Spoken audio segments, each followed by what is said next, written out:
बंगाल में जहां हिंसा हुई मुर्शिदाबाद में और जहां पर भाग करके शरण लेनी पड़ी सैकड़ों हिंदू परिवारों को मालदा में, वहां पर मालदा में कल गए थे गवर्नर साहब। आज सीवी आनंद बोस साहब जो हैं वो मुर्शिदाबाद में पीड़ित परिवारों से मुलाकात कर रहे हैं और उसमें वो परिवार भी है जिनके घर के मुखिया को और उनके बेटे को, जो देवी की मूर्तियां बनाते थे, मिट्टी से मूर्तियां बनाने वाले लोग थे, उनको घर से खींचकर उनकी बड़ी नृशंस हत्या कर दी गई थी। वो तस्वीरें भी आजकल आ गई हैं, लेकिन वो देखा नहीं जाता उन तस्वीरों को।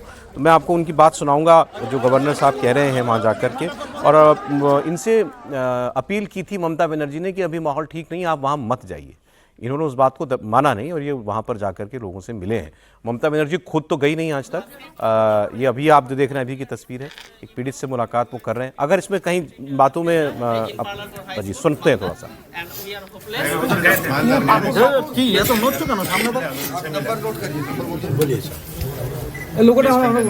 हेलो जीरो धुलियन धुलियन धुलियन हाँ धुलियन जाफराबाद धुलियन जाफराबाद जाफराबाद गवर्नर साहब भी चूंकि बंगाली है तो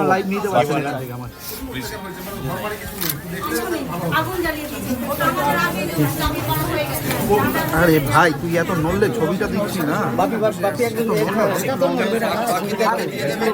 একটু স্টিলে তো নলে দেখো কি ভাই ছবিটা শেষ করে তো মরবে দেখো मुझसे डायरेक्ट कांटेक्ट करना है तो ये नंबर में बुलाओ।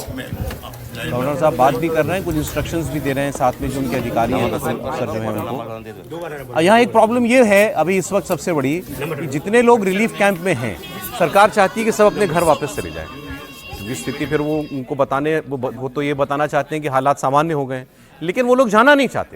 वो डरे हुए हैं कि हम अपने घर जाएंगे, ये तो हमारे बगल के लोग थे, ये इन लोगों ने तो आकर के सब कुछ किया, ये फिर आ जाएंगे।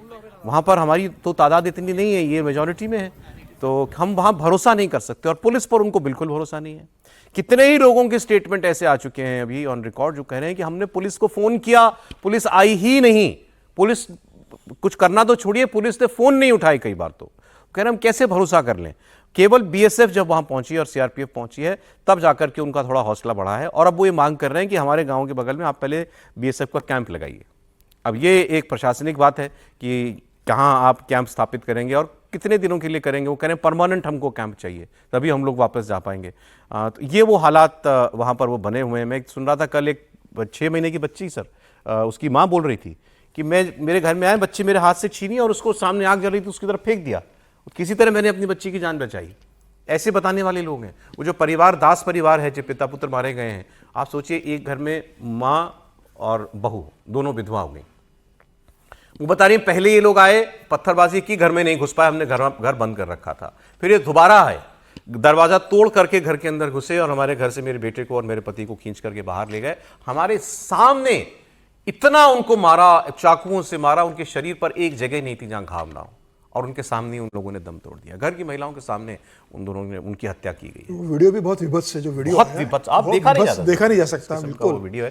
तो अब अगर ये लोग कह रहे हैं कि हमें हमारे साहब गए हैं, उससे पहले मुख्यमंत्री को वहां जाना चाहिए, क्योंकि मुख्यमंत्री की जिम्मेदारी है और उनको वहां पर अपने लोगों में भरोसा मेरे ख्याल से गवर्नर से भी ज़्यादा मुख्यमंत्री में होता कि यदि उनकी मुख्यमंत्री वहां पर। और अभी बहुत जल्दी है, मैं समझता हूँ कि यदि वो वापस जाने की बात सरकार कर रही है केवल अपनी इमेज बनाने के लिए, वो संभव नहीं है। वहां पर एक बार माहौल सामान्य हो, और बीएसएफ के कैंप से तो काम चलेगा नहीं, क्योंकि वो बीएसएफ का काम अस्थायी तौर पर हो सकता है, लेकिन माहौल अच्छा बनाए। गवर्नर वहाँ पर पहुँचे हैं, अच्छी बात है, और मेरे ख्याल से गवर्नर की जरूरत ही नहीं होती अगर मुख्यमंत्री खुद चली जाती वहाँ पर। भरोसा बढ़ता है लोगों में, ज्यादा भरोसा बढ़ता है उससे कि भाई मुख्यमंत्री हमारी आई हैं और वो कहते हैं कि चलिए, मैं कह रही हूँ एक स्थायी इलाज है सर। अब आपको सुनाता हूं, मैं गवर्नर साहब की बात भी आपको सुनाता हूं। वहां पर महिला आयोग की अध्यक्षा भी पहुंची हुई हैं, वो भी लोगों से मिल रही हैं। उनकी बात भी आप सुनिएगा। विजया किशोर राहटकर जी हैं, वो भी वहां पर है और हमारे सहयोगी वहां मौजूद हैं। उन्होंने भी कुछ आपके लिए तस्वीरें और वहां के हालात जो उन पर एक रिपोर्ट बनाई है, वो भी देखिए। They said it was there earlier. Then they had some protection. Now they want to have a sense of security, and certainly some other, demands or whatever suggestions given by them. All this will be considered.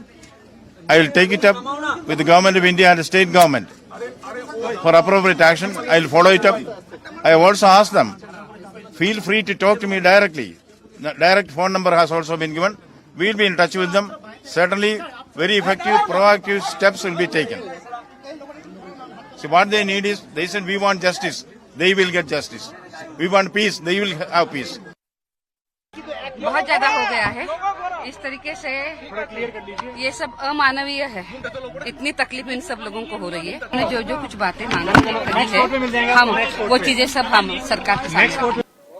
Jafrabad में हम लोग इस वक्त मौजूद हैं, जहां पर सबसे ज़्यादा दंगाइयों ने उत्पात मचाया, कई घरों को जलाया, दुकानों में लूटपाट की, घरों में लूटपाट किया, मंदिरों को तोड़ा और यहाँ पर 2 लोगों की हत्या भी हुई। तमाम जो महिलाएं हैं, आप देखिए हाथों में तख्ती लेकर यहाँ पर मौजूद हैं, जिसमें लिखा है Hindu are in danger. BSF camp की मांग की जा रही है, परमानेंट बीएसएफ कैंप। यहाँ पर we want permanent BSF camp. वो इसलिए क्योंकि यहाँ का हिंदू डरा हुआ है और ये मानता है कि अगर बीएसएफ की टुकड़ी यहाँ से चली गई तो दोबारा से ये नरसंहार हो सकता है और इसी को लेकर ये मांग की जा रही है। क्योंकि एनसीडब्ल्यू की जो अध्यक्षा हैं विजय हटकर वो यहाँ पर मौजूद हैं, वो यहाँ पर आई हैं और इसी वजह से ये तमाम जो महिलाएं हैं वो ये प्रयास कर रही हैं कि यहाँ पर जो है बीएसएफ का जो कैंप है वो परमानेंट लगाया जाए। इन महिलाओं से भी हम बात करते हैं। मैडम, ये बीएसएफ कैंप की डिमांड यहाँ पर की जा रही है, स्पेशली जाफराबाद में, जहाँ पर सबसे ज़्यादा ये कुछ हिंदी भी बोल पाने में असमर्थ है। आप बताइए कि आखिर कहना क्या चाह रही हैं आप? तो साथ सब राष्ट्रपति शासन और बोल रहे बीएसएफ कैंप बिल्लों को चाहिए, नहीं तो राष्ट्रपति शासन शांति सुरक्षा के लिए। राज्यपाल सीवी आनंद बोस इस वक्त पहुंच चुके हैं। हरगोविंद दास और चंदन दास, जिनको बेरहमी से यहाँ पर कत्ल किया गया, और उनके घर पर फिलहाल राज्यपाल सीवी आनंद बोस पहुंच चुके हैं। उनके परिवार के जितने भी सदस्य हैं उनसे बातचीत कर रहे हैं इस वक्त। और बाहर में जैसे कि देखा जा रहा है, यहाँ पर विरोध प्रदर्शन चल रहा है क्योंकि लगातार ये इस इलाके में हिंसा होते हुए आ रही है। तो यहाँ का जो महिला है वो इसी जगह पर परमानेंट बीएसएफ कैंप चाहते हैं और हिंदुओं का सुरक्षा चाहते हैं।